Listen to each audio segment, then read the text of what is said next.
에스겔서 40장 36절 시작하겠습니다.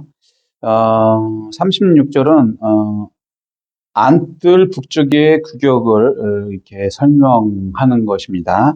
자, 길이가 신척이요, 너비가 25척이며 그 문지기 방과 벽과 현관이 다 그러하며, 그러하다는 것은 이제 동일하다는 것을 그러하다고 얘기하는 거예요. 그 좌우도 창이 있으며, 자, 계속 이제 설명을 했던 것이 다시 반복되는 느낌이 들죠. 왜 그러냐면 그 규격과 그런 것이 똑같기 때문입니다. 하나님의 규격은 어디에서나 동쪽이든 서쪽이든 남쪽이든 어디로 들어오든 동일하기 때문에 그렇습니다. 어, 어, 이 길이, 너비, 문지기 방, 문지기 방 몇 개요? 경비처서로 했죠. 하나, 둘, 셋. 예. 좌우에 창 있고, 이런 것도 분명히 먼저 설명을 드렸으니까, 요건 일단 넘어가도록 하겠습니다. 38절. 그 문 곁에, 그 문 곁이라는 거 안뜰, 이제 북문 곁을 얘기합니다. 그 북문 곁에 문이 있는 방이 있는데 그것은 번제물을 씻는 방이며, 자, 여기서 특별한 게 이제 안쪽 북쪽문에 부속 건물들이 나와요. 거기에 번제물을 씻는 방이라는 그런 것이 나옵니다.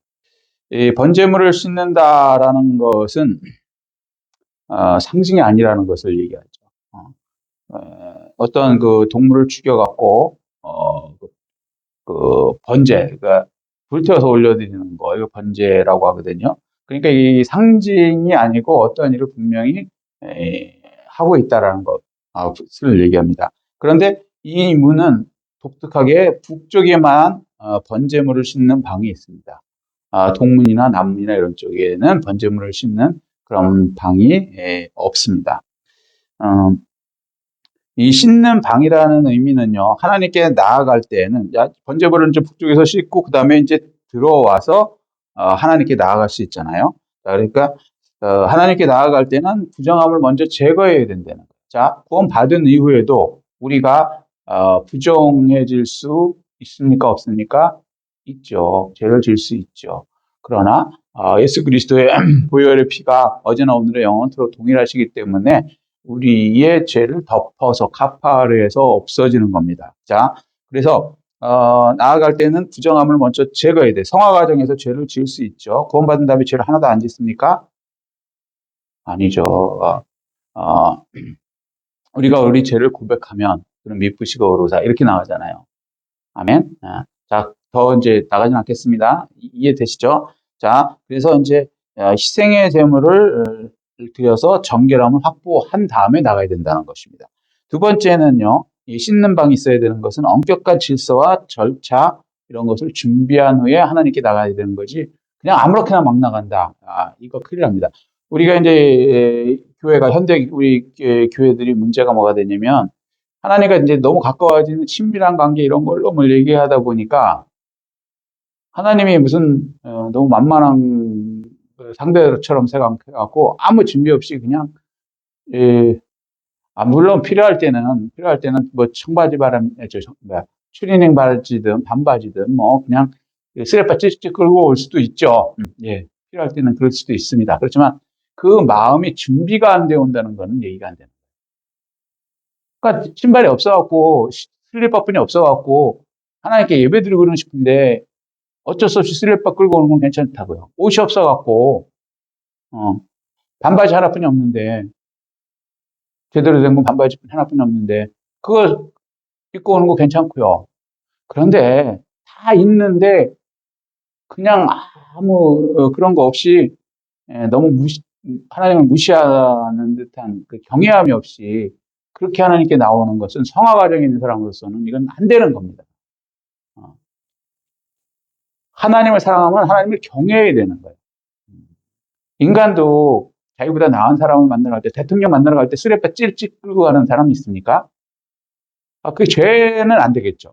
대통령 만나러 가는데 쓰레빠 끌고 간다고 막 사형에 처함, 무기징역에 처함, 이런 거는 죄는 안 될지는 모르겠지만, 그건 기본이 안 돼 있는 거잖아요. 기본 예의는 갖춰야죠. 그 존경하는 마음, 사랑하는 마음. 그러니까 이 성화 과정에서 우리가 착각하는 게 뭐냐면 하도 경계를 허물어 나갖고 교회 오실 때도 그냥 아무 개념 없이 막 그냥 그냥 오세요. 그렇게 오시면 안 된다고요. 그걸 가르쳐 드려야지. 자, 그래서 이 천년하고 성전에도 들어갈 때는 하나님께 더 깊이 들어갈 때는 이런 기본적인 씻는 일, 번제물을 씻은 다음에 준비를 한 다음에 그 다음에 절차를 이렇게 어느 정도 밟은 다음에 하나님께 나아가야 된다라고 알려주고 계시는 것입니다. 북쪽에만 번제물을 씻을 방이 있습니다. 북쪽에만 이쪽 위에 남쪽이나 이쪽 동쪽에는 없습니다. 자, 그건 상식적으로 좀 이제 말씀을 드려놓고요. 예배는 그냥 무질서하게 즉흥적으로 막 드리는 거 아닙니다. 예, 신령과 진정으로 드리는 거예요. 아멘. 신령과 진정까지 얘기하면 너무 길어지니까 오늘은 여기까지 하겠지만 예배 드리는 그 태도라든가 이 생각은 진짜 한 번 더 생각해 보셔야 돼요. 너무 경기가 무너져갖고 경외함이 없이 드리는 거 안 됩니다.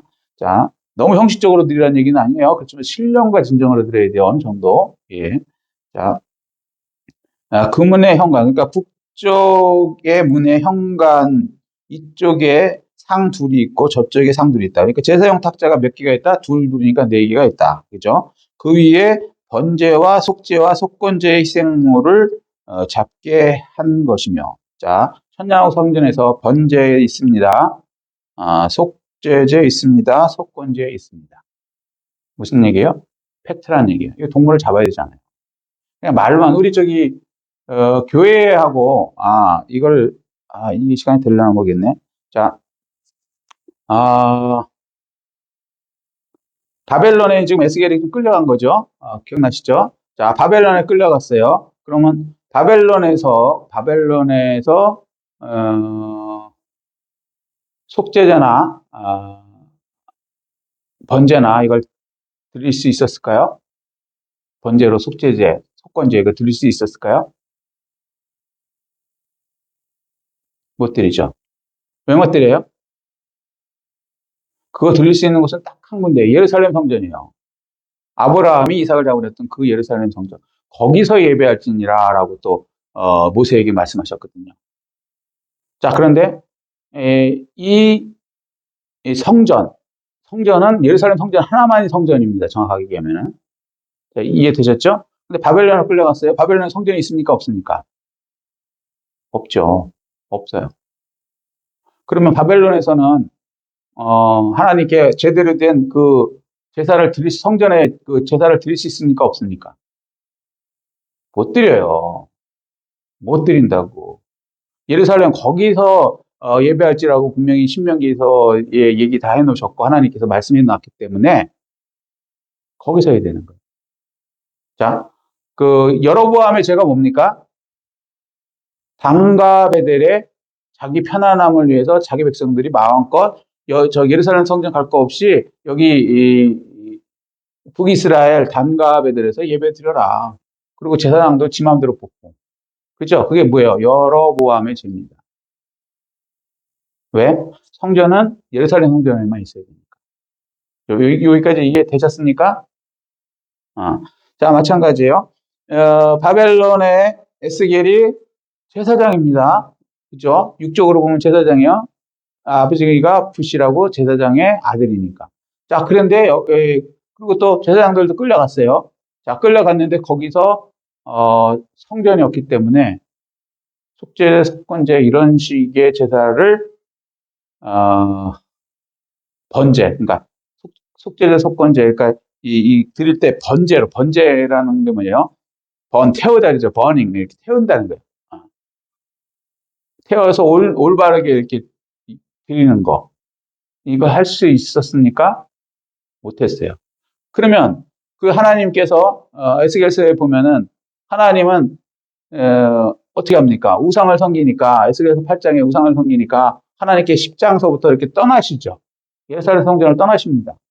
너희들 우상 섬기는 데가 여기서 있을 수 없어. 말로만 교회지, 성전이지, 여기서 막, 뭐 질투의 의상, 뭐, 담무스, 뭐, 70인이 뭐 섬기는 그 이상한 그 짐승 귀신들, 또 뭐, 여기 뭐 태양신한테 막 절하는 25명, 여기서 내가 도저히 없어. 그러고 바벨론으로 같이 떠나시는 거, 보여주시죠.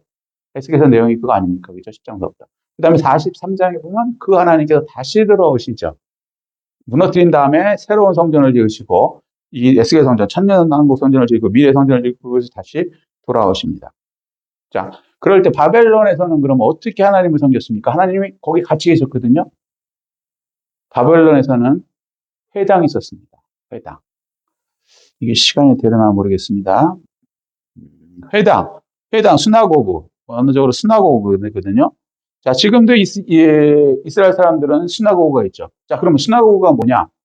바벨론에서 하나님 말씀 가르치고, 그다음에 우리로 말하는 설교하고 이런 예배 드리는 거죠. 바벨론 땅이 어떤 땅입니까? 이방인의 땅. 자, 우리 지금 교회가 사실은 스나고그라고 보시면 거의 성경하고 똑같습니다.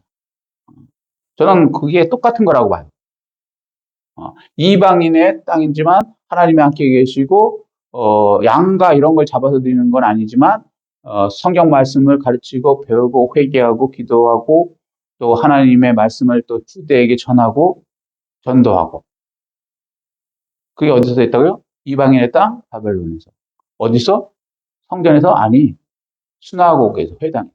자, 그러면 이 회당을 하나님이 허락하셨고 그걸 계속 해왔고 70년간. 그 다음에 돌아갔습니다. 돌아간 다음에 그럼 하나님께서 회당, 이제 이스라엘 땅에는 성전도 있고요. 이제 회당이 있지 않습니까? 그럼 어떻게 되겠습니까? 온 이스라엘 땅에 성전은 하나뿐이 없으니까 예루살렘 성전. 그다음에 나머지는 회당들이 있었죠. 예. 그 회당을 하나님께서 인정하셨습니까? 안 인정하셨습니까? 인정하셨습니다. 증거가 뭡니까? 예수님이 회당에서 설교하셨습니다. 예수님이 회당에서 이사야서 말씀을 선포하시면서 공생애를 들어가시고 그 다음에 요단강에 가서 세례를 받으셨습니다. 그리고 사도들도 예수님의 제자들도 회당으로 먼저 가서 회당에서 예수님이 메시아다라는 것을 선포하였고요. 무슨 말씀인지 이해가 되십니까? 그러니까 우리 이방인들은 회당이에요. 회당. 스나고고. 그런데 정통 유대인들은 어디예요? 회당은 보조적인 수단이고, 그죠? 원래 성전이죠. 그 성전이 사실은 지금 무너져서 없습니다. 왜? 예수님을 죽인 죄로 AD 70년에 디도라는 로마 장군이 와서 다 허물어뜨렸죠. 예수님이 예언하신 대로 그대로 이루어졌어요. 그 다음에 2000년 동안 뿔뿔이 흩어져서 성전은 그냥 아무것도 없습니다. 근데 지금 가보면 성벽만 있어요. 통곡의 벽이라고. 그게 뭐예요? 성전이 아닙니다. 그 성전터에는 지금 이슬람의 사원이 있죠. 황금돈 사원이라고. 근데 그 앞에 벽에서 그냥 우는 거예요. 통곡의 벽. 우리 성전 좀 세워지게 해주십시오. 왜? 죄사함은 어디서만 이루어집니까? 유대식의 생각으로는. 예수 그리스도가 오기 전에 유대식의 생각으로는. 성전에서 피를 뿌려서 드리고 번제로 태워서 피 뿌릴 때 없어지거든요. 근데 성전 자체가 없어요. 죄사함이 있습니까? 없습니까? 유대식으로는? 없어요. 계속 지옥 가는 거예요, 이 사람들 지금. 그래서 이 사람들 소원이 뭐냐면 성전을 세워서 죄가 없어지고 또 지옥 가지 않고 천국 갈 수 있게 해달라는 것이 유대인들의 소원입니다. 물론 이게 나중에 계시록 가보면 이제 중간쯤에 성전을 세우게 해주고 그걸 이제 적그리스도가 점령하는 장면이 나오긴 나오는데, 자, 여기서 말씀드리고 싶은 건 뭐냐면, 자, 우리 이방인들은 그럼 이 천년왕국에 들어가면은 우리는 여기 가서 예배는 드리는데, 그러면 평소에는 예배를 안 드립니까? 드리죠. 그럼 어떻게 우리 자손을 또 우리 자손에게 어떻게 하나님 말씀을 가르칩니까? 이스라엘까지 데리고 가세요? 아니요. 스나고고. 우리가 지금 주신 이 교회, 사도들이 인정한 이 스나고고 교회를 통해서 그때도 천년왕국에서도 우리 왕 같은 제사장으로서 제사장 역할을 하는 것이죠. 제사장 역할이 제사함 역할도 있지만 말씀 가르치는 역할도 있고요. 가르치는 역할도 있고요. 재판하는 역할도 있고요. 이게 또 말씀이 좀, 일단, 그렇습니다. 그런데 여기서 말씀하고 싶은 건 뭐냐면, 39절부터는 조금 깊어서, 다시 한번 해야 되겠습니다. 그런데 말씀을 간략하게 요약하겠습니다. 자, 천년왕국에서요, 제사 지내는 것 상징이 아니기 때문에 팩트를 줍니다. 누가 중심이 돼서 합니까? 아무나 들어가지 않고 사독의 후손인 제사장들이 들어가서 합니다. 그런데 거기서 제사는 무슨 제사를 드냐면 번제와 속죄제와 속건제의 희생제물을 드립니다. 어디서 잡습니까? 북문에서 잡습니다. 거기에 관해서 이제 구체적으로 나오게 됩니다. 그래서 다시 말씀드리지만 이 천년왕국은 사실입니다. 이루어질 것이고 천년왕국에 우리가 여기 같이 예배드리는 날들이 오게 될 겁니다. 그런데 우리가 왕같은 제사장이라고 해서 착각하지 마세요. 우리 이방인들이 들어가서 이 천년왕국 성전에서 우리가 제사를 집례하거나 하지는 않습니다. 우리는 뭐요? 나시로서 이 천년왕국의 제사의 한 부분을 이렇게 서포트를 성경적으로 굳이 얘기하면 이렇게 될 수 있게끔 이 백성들을 데리고 가고 거기에 이렇게 참여시키고 우리도 참여하는 그런 역할을 합니다. 그리고 또 백성들에게 말씀을 전하고 그다음에 그 행정, 사법 뭐 이런 거를 하는 군주, 나시의 역할을 하는 것입니다. 자, 이런 것을 볼 때 성경은 천년왕국은 팩트라고 얘기하고 우리는 그것을 준비하는 과정이고 우리가 또 착각하지 않아야 될 것은 교만하지 않아야 된다는 거죠. 우리에게 주어진 그 나시로서의 왕같은 제사장 역할을 하는 것이고 또 회복된 그 천년왕국에서는 회복된 유대인들 중에 사독의 후손들이 이렇게 제사까지 하고 또 나머지 12지파는 또 회복이 되죠. 그 나중에 또 이제 쭉 나옵니다. 땅을 이렇게 분배를 받고 어떻게 하고 그런 것이 팩트로 숫자로 이렇게 분명하게 기록되어 있습니다. 그 천년왕국을 올바르게 준비하는 그러한 삶이 하나님께서 우리를 애쓰게 강하게 어떠한 상황에서도 강하게 하시고 하나님의 일을 감당할 수 있게 하시고 천년왕국에서 천년왕국의 이 복음을 다른 사람들에게 폭로해서 그들도 올바른 삶의 목표로 살 수 있게 하는 그러한 하나님의 선지자, 하나님의 종으로서 우리가 쓰임 받게 되는 것입니다. 그 쓰임을 다 받으시는 인생의 목표를 다 이루시고 천년, 100년, 하나님의 100년왕국이 문제가 아니라 이거보다 더 큰 천년왕국을 올바르게 준비하시는 저와 여러분 되시기를 예수 그리스도로 축복합니다.